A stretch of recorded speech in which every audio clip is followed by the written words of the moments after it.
Allohni rozi qilaman degan odam bir paytda o'zida ota-onani rozi qilish kerak.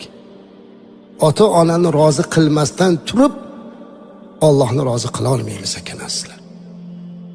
Abu Hurayra radhiyallohu anhu qanaqa mashhur sahoba bilasizlar, eng ko'p hadis rivoyat qilgan. Rasulimiz alayhisalom davrlarida g'azotga chaqirildi. Abu Hurayra radhiyallohu anhu men ketaman deydilar, onalari aytdilarki, bormagin dedilar. Men yolg'izman-ku deydilar, o'g'li ketaman deb turib oldi. Shunda onasi qo'li bilan ko'ksiga urib, men seni shu yerda sut berib boqqanman deb juda xafa bo'lib ketdilar.